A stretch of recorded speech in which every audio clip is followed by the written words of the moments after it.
Adjusting a rainbird impact sprinkler is easy. To set an adjustable pattern from 20 to 360 degrees, set the adjustable stops to the desired pattern. To adjust the pattern to full circle, move the trip pin up. Remember to move the trip pin down when you need to set an adjustable pattern.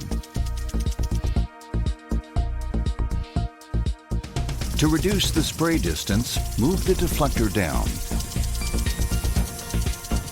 You can also adjust the spray distance using the diffuser pin.